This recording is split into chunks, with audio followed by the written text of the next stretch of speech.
এটা নিঃসন্দেহে আনন্দের। এবং যারা এই অফার লেটার পেয়েছেন তাদের ভবিষ্যৎ উজ্জ্বল হোক এবং কাজের মধ্য দিয়েই তারা চাকরি যে পেলেন তাদের যে যোগ্যতা, এটার যথার্থতা তারা নিশ্চয়ই প্রমাণ করতে সক্ষম হবেন, এটাই আমার বিশ্বাস। আমি যেটা বলতে চাইছি, টিএসআর আমাদের ত্রিপুরা পুলিশের একটা অত্যন্ত গুরুত্বপূর্ণ অঙ্গ। বিশেষ করে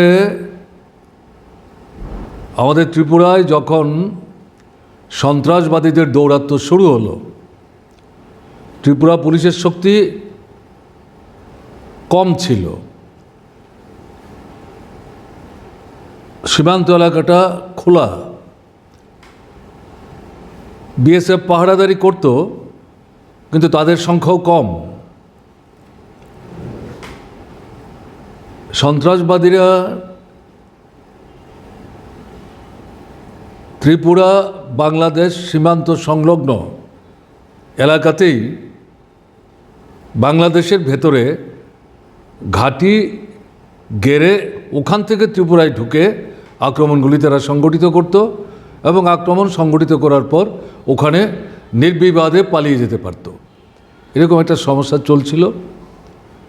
এই পরিস্থিতিতে ত্রিপুরার সরকার, বামফ্রন্ট সরকার, নৃপেন চক্রবর্তী মুখ্যমন্ত্রী, দশরথ দেব উপমুখ্যমন্ত্রী, কেন্দ্রীয় সরকারের দৃষ্টি আকর্ষণ করে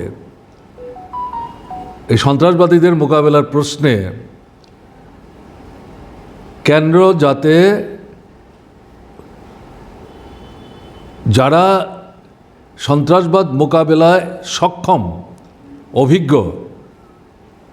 এবং সেইভাবে ট্রেন্ড আপ, এরকম কেন্দ্রীয়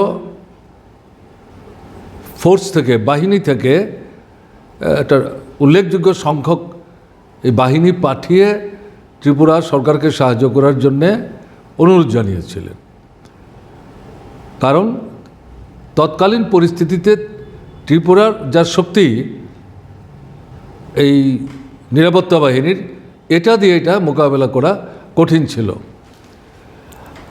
কেন্দ্রীয় সরকার সাহায্য করেনি এটা তো বলা যাবে না, কিন্তু প্রয়োজনের সাথে সঙ্গতি রেখে যেই সংখ্যক দেওয়া দরকার এটা তারা দিতে পারছিলেন না। এবং একটা সময়ে যেটা ধীরে ধীরে উপলব্ধিদের মধ্যে আসতে শুরু করলো যে কেন্দ্রে যে সরকার, তারা তো বামফ্রন্ট সরকারকে পছন্দ করে না, আর এই সন্ত্রাসবাদীদের কার্যকলাপের মধ্য দিয়ে বামফ্রন্ট সরকারের সম্পর্কে সাধারণ মানুষের মধ্যে একটা বিভ্রান্তি তৈরির সুযোগ আছে, খুব বিক্ষোভ হচ্ছে। কাজেই এটাকে পলিটিক্যালি এক্সপ্লয়েট করাও একটা লক্ষ্য যে ছিল না তা না, কিন্তু এটাকে বলা যায় মানে প্রকাশ্যে না এনে কেন্দ্রীয় সরকার উপযুক্ত সংখ্যক সিকিউরিটি বাহিনী পাঠিয়ে যেভাবে রাজ্য সরকারকে সন্ত্রাসবাদীদের মোকাবেলার জন্যে সাহায্য করা দরকার ছিল সেটা করছিল না। এই পরিস্থিতিতে বামফ্রন্ট সরকার ত্রিপুরা স্টেট রাইফেলস এটা তৈরি করার জন্য সিদ্ধান্ত গ্রহণ করে, ঐতিহাসিক সিদ্ধান্ত। তখন আমাদের পক্ষে এটা বোঝা কঠিন ছিল। একটা ব্যাটালিয়ন দিয়ে তারা শুরু করে এবং সম্ভবত শেষ পর্যন্ত সেই সরকার থাকার সময়ে দুটো ব্যাটালিয়ন করেছিলেন, যদি আমার ভুল না হয়। তারপরে তো সেখানে সরকার চলে গেল, নূতন সরকার আসলো। তারা, আমার ধারণা, প্রথম ব্যাটালিয়ন তৈরি করেছিল বামফ্রন্ট সরকার, সেকেন্ড ব্যাটালিয়ন তৈরি করেছে কংগ্রেস যুব সমিতির সরকার, if my memory does not go wrong. এর পরবর্তী সময়ে এই সরকার চলে গেল, মানুষ পরাস্ত করল, দশরথ দেবের নেতৃত্বে সরকার আসলো, তখন তারা আবার নূতন করে সেখানে এই বাহিনীটাকে স্ট্রেংথেন করার চেষ্টা করতে থাকেন। কারণ থার্ড লেফট্রন্ট গভর্নমেন্ট আসার পর সন্ত্রাসবাদীদের আক্রমণের ব্যাপকতা এবং তীব্রতা এটা বাড়তে থাকে। সেই পরিস্থিতিতে কেন্দ্র থেকে যেভাবে সাহায্য আগেও পাওয়া যায়নি, তখনও সেভাবে পাওয়া যাচ্ছিল না। বিএসএফের স্ট্রেংথ খানিকটা বাড়িয়েছিল। সেই পরিস্থিতিতে সরকার তার আর্থিক সীমাবদ্ধতা সত্ত্বেও টিএসআর বাহিনী নূতন করে তৈরি করার জন্য উদ্যোগ গ্রহণ করে। দেখতে দেখতে 5 বছর চলে যায়। আমার ধারণা সেই সময় 1-2টা নূতন ব্যাটালিয়ন হয়তো তৈরি করার যে প্রক্রিয়াগুলি সম্পন্ন করে এগিয়েও যাচ্ছিল। সবটা খুব মানে এক্স্যাক্টলি এই মুহূর্তে ছট করে আমার পক্ষে বলা সম্ভব হচ্ছে না। আমি যদি আগে জানতাম তাহলে তথ্যাদি সংগ্রহ করে নিয়ে হয়তো বলতে পারতাম। সবটা আমার স্মরণশক্তি থেকে বলবার চেষ্টা করছি। এর পরবর্তী সময়ে আমাদের চতুর্থ বামফ্রন্ট সরকার আসলো, এবং তখন আমরা যেটা দেখলাম যে সন্ত্রাসবাদীদের দৌরাত্ম্য, দুটি সন্ত্রাসবাদী সংগঠন এনএলএফটি এবং টাইগার ফোর্স, এটা ব্যাপকভাবে ব্যাপকরাও আক্রমণ। এবং এনএলএফটির তো মানে মনে হয়েছিল যে তারা যেন এলাকা ভাগ করে নিয়েছে, একদিকে টাইগার ফোর্স আরেকদিকে এনএলএফটি। তো এই পরিস্থিতিতে কেন্দ্রীয় সরকার সাহায্যের প্রশ্নে বিরোধিতা না করলেও মৌখিক কার্যকরী ক্ষেত্রে সেভাবে সাহায্য করছিলেন না, তা আমরা বুঝতে পারছিলাম। এবং এই পরিস্থিতিতে রাজ্য সরকার চতুর্থ বামফ্রন্ট সরকারের সময় থেকে ব্যাপক একটা উদ্যোগ গ্রহণ করে শেষ পর্যন্ত সেখানে সব মিলে 12 থেকে 13টা ব্যাটালিয়ন এটাকে তোলার চেষ্টা হয়। এবং এই যে টিএসআর ব্যাটালিয়ন, এটা রিক্রুটমেন্টের পর তাদের স্পেশাল ট্রেনিং ত্রিপুরার বাইরে নিয়ে করাতে হতো। এই ট্রেনিংটা ত্রিপুরায় করার ব্যবস্থা ছিল না। এই বামফ্রন্ট সরকার এই ত্রিপুরাতেই এই টিএসআর ব্যাটালিয়নের যে হেডকোয়ার্টারগুলো, তার মধ্যে একটা হেডকোয়ার্টারকে আইডেন্টিফাই করে এই স্পেশাল ট্রেনিংটা দেওয়ার জন্য সেই ব্যাটালিয়ন হেডকোয়ার্টারটাকেই সেখানে চিহ্নিত করে তাকে সেভাবে ডেভেলপ করার চেষ্টা হয়, যেটা অবিভক্ত কমলপুর মহকুমার মধ্যে। এবং পরবর্তী সময়ে এখানে উত্তর পূর্বাঞ্চলের বিভিন্ন রাজ্য থেকে তাদের এলাকার এই জাতীয় সমস্যাগুলো মোকাবেলা করার জন্য এই জাতীয় যে ব্যাটালিয়ন তারা রেইজ করতেন, তাদের স্পেশাল ট্রেনিংয়ের জন্য তারা ত্রিপুরা সরকারের তৈরি করা এই স্পেশাল ট্রেনিং সেন্টারে তারা লোক পাঠাতেন। এর থেকে বুঝতে পারছেন আমি কেন কথাটা বললাম, যা আমাদের এই সামগ্রিক প্রচেষ্টার মধ্য দিয়ে আমাদের যে অগ্রগমন, তার যে ডেভেলপমেন্টটা কোন স্তরে গেছে। এবং শূন্য পদ, একটা বাহিনীতে তো পদ শূন্য হতেই পারে, স্বাভাবিক। এই শূন্য পদ বেশি দিন যাতে পড়ে না থাকে, এটা খুব তাড়াতাড়ি ফিল আপ করার চেষ্টা করা, এটা বিভিন্ন স্তরেরই, একেবারে ডাইরেক্ট যে মানে প্রথম যে জোয়ান সেখান থেকে আরম্ভ করে তার টপ লেভেল পর্যন্ত। তো এরকমই যে প্রশ্নটা আপনারা তুললেন, সেই জায়গাতে বিভিন্ন বাহিনীতে যে শূন্য পদগুলো তৈরি হয়েছে, এটা হয়তো 1 বছর 1.5 বছর বা 3 বছর তৈরি হওয়া, এগুলি ফিল আপ করার জন্য তৎকালীন বামফ্রন্ট সরকার উদ্যোগ গ্রহণ করে। এবং এই যে ইন্টারভিউ যে প্রসেসটা, এটা একটা লং রান প্রসেস টিএসএ, সেই প্রসেস কমপ্লিট করার পর যে সিলেকশন করার যে তাদের কমিটি, তারা এগুলি ফাইনাল করে একটা জায়গায় চলে এসছে। এবং পরিস্থিতিটা এরকম যে এটা অল্প সময়ের মধ্যেই তাদেরকে হয়তো সেখানে অফার লেটার দিয়ে কাজে নিয়োগ করা হবে। কাজে নিয়োগ করলেই তো তারা চট করে কাজে নামতে পারবে না, কারণ তাদের ট্রেনিং করতে হবে, এটা একটা ইম্পর্টেন্ট ব্যাপার। এরকম পরিস্থিতিতে 18 ফেব্রুয়ারিতে বিধানসভা নির্বাচনের প্রক্রিয়া শুরু হয়ে গেল। সেই প্রক্রিয়া শুরু হওয়ার কারণে বামফ্রন্ট সরকার সচেতনভাবেই, যদিও এই গোটা প্রসেসটার সঙ্গে যারা লিঙ্কড আপ ছিলেন, তাদের যারা নেতৃত্ব, এটা পুলিশ প্রশাসনের লোকরাই, তারা কিন্তু মানে চাইছিলেন যে এদের সমস্ত পদ্ধতি প্রকরণ মেনে এই ভোটের প্রক্রিয়া শুরু হওয়ার আগেই আমরা যেহেতু এটা কমপ্লিট করে ফেলেছি, তাদেরকে তো রিক্রুট করে ট্রেনিংটা করিয়ে নিলে আমাদেরই সরকারেরই সুবিধা হবে এই সন্ত্রাসবাদী কার্যকলাপ মোকাবেলা করার প্রশ্নে। কিন্তু বামফ্রন্ট সরকার কনসাসলি মানে সিদ্ধান্ত নিলেন যে যেহেতু প্রক্রিয়াটা শুরু হলো, যদিও টিএসআর বাহিনীর সদস্যদের সিলেকশন করার প্রক্রিয়াও এই প্রক্রিয়া শুরুর আগেই সম্পূর্ণ হয়েছে, তা সত্ত্বেও আমাদের বুঝে একটু অপেক্ষা করাই ভালো। কারণ অহেতুক এটা এখন করতে গেলে নানা রকমের প্রশ্ন উত্থাপিত হবে, মানুষের মধ্যে বিভ্রান্তি তৈরি হতে পারে, আইনগত দিক থেকে হয়তো সেটা তেমন কোনো সমস্যা তৈরি নাও করতে পারে। কাজে এই দিক থেকে সেখানে বামফ্রন্ট সরকার নিয়োগটা করলো না। তাদের একটা মানে এই ধারণা ছিল ভোট শেষ হয়ে যাবে ফেব্রুয়ারি মাসে, ফলাফল বেরোবে, সরকার তৈরি হবে, তার পরবর্তী সময় যেহেতু সবগুলি রেডি হয়ে আছে, এরকম আরও অন্যান্য বিভিন্ন দপ্তরও ছিল, সবগুলি আস্তে আস্তে সেখানে নিয়োগের তাদের যে কাগজপত্র সেগুলি দেওয়া যাবে, একটু ধৈর্য ধরতে হবে, কয়েক মাসের ব্যাপার। কিন্তু ভোটের ফল তো অন্যরকম হলো। কিন্তু অন্যরকম হলেও আমাদের ধারণা এরকমটা ছিল না যে নতুন সরকার এসছে বলে আগের সরকার এই টিএসআর সহ অন্যান্য বিভিন্ন দপ্তরে নিয়োগ করার প্রক্রিয়াগুলি সম্পন্ন করে যারা চাকরি পেতে পারেন যোগ্য প্রার্থী, তাদের যে সিলেকশনটা করে গেছেন এটা একেবারে বাতিল করে দেবেন, এরকমটা আমাদের ধারণার মধ্যে ছিল না, কারণ আমরা এইভাবে করতে অভ্যস্ত না। কিন্তু আলটিমেটলি দেখা গেল তারা এটা করলেন। এবং এরকম জায়গায় এই যে টিএসআরের যে ছেলেরা পেল, তারা তো সরকারের সঙ্গে তারা কথা বলার চেষ্টা করেছে, তারাও তো তৎকালীন মুখ্যমন্ত্রীর সঙ্গে কথা বলার চেষ্টা করেছেন। আমি জানি না মুখ্যমন্ত্রীর সঙ্গে শেষ পর্যন্ত তারা কথা বলতে পেরেছিলেন কিনা, তারা আমাদের কাছে এসেছিলেন।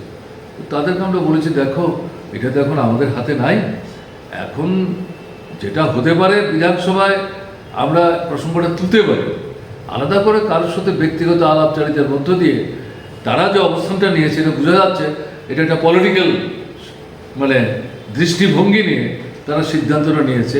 এটা আলাদা আলাপ আলোচনার মাধ্যমে সমাধান হবে এটা মনে হচ্ছিল না, কিন্তু বিধানসভায় আমরা বিষয়টা তুলব, এবং আমরা যে তুলিনি তা না, আমরা তুলেওছি, কিন্তু যথার্থ জবাব সেই মানে সরকারের নেতৃত্বের কাছ থেকে তখন পাওয়া যায়নি। দেখবো এরকম করে তারা ব্যাপারটা কাটিয়ে দেওয়ার চেষ্টা করেছে। এখন আপনারা যেটা বললেন যে তারা আলটিমেটলি হাইকোর্টে গেছে, এছাড়া তাদের সামনে কোনো পথ ছিল না, এবং হাইকোর্ট যে রায়টা দিয়েছে সেটা আমরা জানতাম। আমাদের তখন মনে হয়েছিল হাইকোর্টের রায় দেওয়ার পর নিশ্চয়ই সরকারের সম্বিত ফিরবে, তারা হয়তো এই জায়গাটাতে মানে ফার্দার এটা নিয়ে মানে উচ্চতর মানে বিচারালয়ে তারা হয়তো যাবেন না। কিন্তু পরবর্তী সময় দেখলাম তারা সুপ্রিম কোর্টেও গেলেন, এবং এটাও লক্ষ্য করার বিষয় যে অতীতের অভিজ্ঞতায় দেখা গেছে হাইকোর্টের এই কনসিডার্ড যে ওপিনিয়নগুলি সাধারণত খুব দু একটা ব্যতিক্রম ছাড়া সুপ্রিম কোর্ট জেনারেলি হাইকোর্টের রায় সেটাকে তারা বজায় রাখার চেষ্টা করে। আমাদের তখন বিশ্বাস ছিল যে প্রথম এবং প্রথাগতভাবে এদের সিলেকশনটা যেভাবে হয়েছে, যে প্রক্রিয়াতে হয়, এবং যারা সিলেক্টেড হয়েছে তাদের ব্যক্তিগতভাবে সিলেক্টেড কোনো এলিমেন্ট নিয়ে কোনো প্রশ্নও নেই, এরকম একটা জায়গায় দাঁড়িয়ে হাইকোর্টেও পরাস্ত হলো সরকার, সুপ্রিম কোর্টে গেছে, স্বাভাবিক কারণে সেখানে এই সরকার মানে আলটিমেটলি স্ট্যান্ড করতে পারবে বলে আমাদের মনে হয়নি। যাই হোক, in course of time supreme court সেখানে রায় দিয়ে বলল যে না, হাইকোর্টের সিদ্ধান্ত সঠিক এবং এটাই কার্যকরী করতে হবে, একটা নির্দিষ্ট সময় দিয়ে তাদেরকে বলা হলো অবিলম্বে তাদের অ্যাপয়েন্টমেন্ট লেটার দেওয়ার ব্যবস্থা করো। এখন আপনাদের কাছে যেটা শুনলাম, সুপ্রিম কোর্টের এই রায়ের পরেও বেশ কয়েক মাস সময় অতিবাহিত হয়েছে। আমার ধারণা হয়তো রাজ্য সরকার চিন্তাভাবনা করেছে এরপরেও সুপ্রিম কোর্টের আরও ব্রডার কোনো মানে বেঞ্চের দৃষ্টিতে তারা বিষয়টা আনবেন কি আনবেন না। তা আলটিমেটলি আমার যা মনে হয়েছে যে দেরিতে হলো শুভবুদ্ধির উদয় হয়েছে, যে আর কত মানে মানে লজ্জার সম্মুখীন আমরা হব। আলটিমেটলি তারা সেখানে আপনাদের কথা মতো, আমি এটা জানতাম না, আপনাদের কাছে শুনলাম, গতকাল থেকে পোস্ট অফিসের মাধ্যমে তারা অ্যাপয়েন্টমেন্ট লেটার দিতে শুরু করেছেন। এবং এটাই প্রক্রিয়া, এটাই পদ্ধতি। চাকরি, সরকারি চাকরি, এটা পোস্ট অফিসের মাধ্যমেই অ্যাপয়েন্টমেন্ট লেটার ছাড়া উচিত। আমরা তো তাই করতাম, আমাদের আগেও যে সরকার ছিল তারাও তাই করতেন। শুধু মাঝখানে কংগ্রেস উপজাতি যুব সমিতির সরকার যখন এসেছিল 4-5 বছরের জন্য, দেখা যেত নানা পারিবারিক অনুষ্ঠানে পকেটে করে অফার লেটার নিয়ে যেতেন মন্ত্রীরা, তারা ওখানে গিয়ে এগুলো জায়গায় জায়গায় বিতরণ করতেন। এগুলো নিয়ে নানা কথাবার্তা তখনও হয়েছিল, প্রতিবাদ হয়েছিল, সমালোচনা হয়েছিল। আলটিমেটলি তারা এটা বন্ধ করেছিলেন কিনা জানি না। তো এরা তো ওই জিনিসটা শুরু করেছিলেন। কিন্তু আপনি প্রশ্ন করলেন যে তারা এতদিন পর্যন্ত যাই কিছু চাকরি বাকরি দিয়েছে সব অনুষ্ঠান আয়োজন করে গিয়ে এরকমভাবে পোস্ট অফিসের মাধ্যমে করলো, ব্যাপারটা কি? তা আমার নিজের যেটা মনে হয়েছে, তারা তো লজ্জায় পড়েছে এবং এদের সিলেকশন তারা করেনি, বামফ্রন্ট সরকারের সময় হয়েছে। তা এতে কোনো জায়গায় ত্রুটি, খামতি, বা মানে ঘাটতি, এগুলো তো কেউই নিরূপণ করতে পারেনি, না হাইকোর্ট না সুপ্রিম কোর্ট। এরকম পরিস্থিতিতে তারা কেন বাতিল করলেন এটা জাস্টিফাই করতে পারলেন না। এই জায়গায় তারা হয়তো অনুষ্ঠানের আয়োজন করার ক্ষেত্রে আগ্রহ সেভাবে দেখাননি, যে সাংবাদিক বন্ধুরা জিজ্ঞেস করলে কী জবাব দেব, কেমন হয়তো দেরিতে হলো এটা উপলব্ধি করেছেন। লজ্জার মাথাকে বারবার কোর্টের দ্বারস্থ হয়েছেন এবং শেষ পর্যন্ত আর যখন কোথাও যাওয়ার সুযোগ নাই এবং এখানে শূন্য পদও আছে, এটা আর দেরি করা উচিত না, শেষ পর্যন্ত হয়তো এটাই তারা করেছেন, আমার যা সাধারণভাবে মনে হয়েছে। যাই হোক, শেষ পর্যন্ত অফার লেটার ছেড়েছেন, কিন্তু এটা করতে 7.5 বছর 8 বছর নিয়ে নিলেন।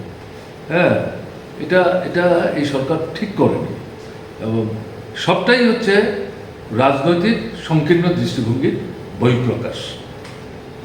সরকার বদল হতে পারে, এখন চাকরিতে তো নিয়োগ করতে হবে এবং এতে তো দলীয় দৃষ্টিভঙ্গিতে চাকরির তো কোনো সুযোগ নেই।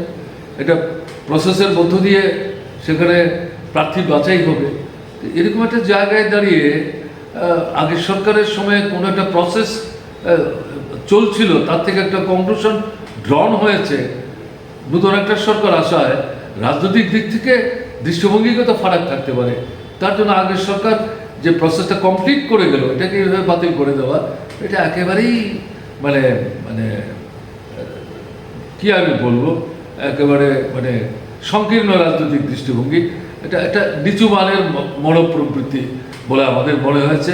বিধানসভায় আমরা তুলেছি, কিন্তু সঠিক কোনো জবাব তখন আমরা পাইনি। তো আমার যেটা বক্তব্য থাকবে, আমি আগেও বলেছি, যারাই চাকরি পেয়েছেন তাদেরকে তো মানে আমি অভিনন্দন জানাচ্ছি।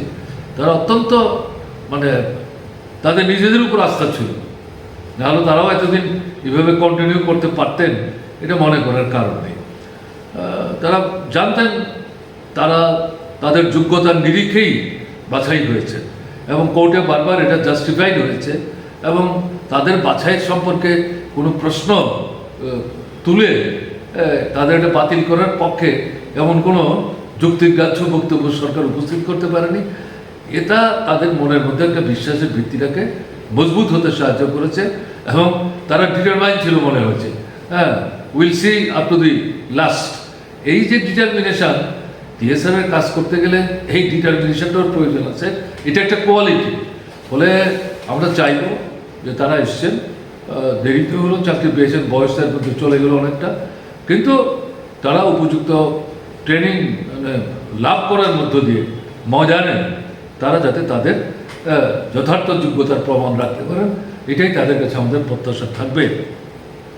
এখন এই জায়গায় আমি যেটা বলবো, সরকারের বিশেষ করে 3টা এলাকাতে এই চাকরি বাকরির ক্ষেত্রে এই সংকীর্ণতাগুলি কোনো ক্ষেত্রেই হওয়া উচিত না। এই 3টা এলাকাতে তো বিশেষ করে আমি যেটা বলছি, ডাক্তার, শিক্ষক, স্কুল কলেজ দুটোই, এবং পুলিশ এবং সিকিউরিটি ফোর্স, এই জায়গাগুলিতে পদ দীর্ঘদিন শূন্য পরে থাকতে দিতে নাই। কারণ এগুলোর কোনো বিকল্প নাই। এগুলির জন্য নির্দিষ্ট কোয়ালিফিকেশন তার নিরিখেই লোক বাছাই করতে হয়।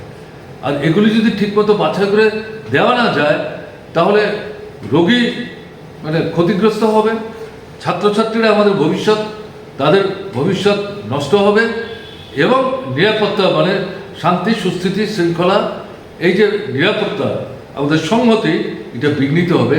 যারা এগুলি চান না, তাদের হাতটা কিন্তু পরোক্ষে শক্তিশালী হয়ে যাবে। ফলে এই জায়গাগুলিতে যে দলের সরকারই হোক, তাদের কিন্তু এখানে কোনো সংকীর্ণ দৃষ্টিভঙ্গির দ্বারা পরিচালিত হওয়া উচিত না। এবং আমরা তো চাইও, আমরা বলছিও যে রাজ্যের যে বিজেপি সরকার, তারা এই দিকটা বিশেষ করে দেখবেন। এমনিতেই চাকরিতে নিচ্ছেন না, তারপরে তো আপনার রেগুলার পে স্কেলে তো চাকরি হচ্ছেই না, তারপরেও তাদেরকে দিচ্ছেন চুক্তির ভিত্তিতে, তাদেরকে এক নাগারে 6-7 মাসের পর কাজেই রাখছেন না, সেখান থেকে আবার ছাঁটাই করছেন, আবার নতুন করে নিচ্ছেন, তাতেও আবার কিছু ঝাড়াই বাছাই করার চেষ্টা করছেন। তো এই পরিস্থিতিতে তো বেকারদের ভবিষ্যৎ কী? কেন্দ্রের প্রধানমন্ত্রী যেমন বলেছিলেন বছরে মানে 2 কোটি, আমাদের এখানে সরকারে আছেন তারা তো সেই সুরেই মানে কথা বলবার চেষ্টা করেছেন। কিন্তু কেন্দ্রের সরকার যেমন তার প্রতিশ্রুতি রক্ষা করেনি বা করছে না, এই সরকারও প্রথম থেকে করেনি বা করছে না। কিন্তু বেকার সমস্যা তো যেভাবে এটা বাড়ছে, হ্যাঁ, এটাকে তো এই দৃষ্টিভঙ্গি নিয়ে দেখলে চলবে না। এদের তো কাজের সংস্থান করতে হবে। এটা না করতে পারলে পর এটা সমাজের পক্ষে, সোসাইটির পক্ষে এটা সহায়ক না। একটা আনহেলদি অ্যাটমসফিয়ার কিন্তু তৈরি হওয়ার সম্ভাবনা সৃষ্টি হবে। কাজে সেই দিক থেকে আমরা সরকারের দৃষ্টি আকর্ষণ করব। 3টা তো বিশেষ ক্ষেত্র আমি উল্লেখ করলাম, সাধারণভাবে সমস্ত ক্ষেত্রেই।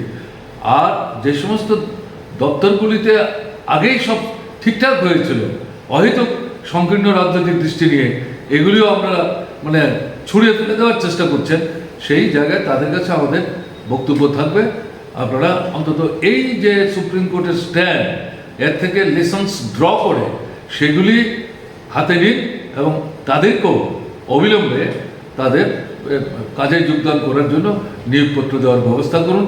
তাহলে তাদের মধ্যে খুব বিক্ষোভ থাকলো, তারাই কিন্তু আপনাদেরই শেষ পর্যন্ত অভিনন্দন জানাবে।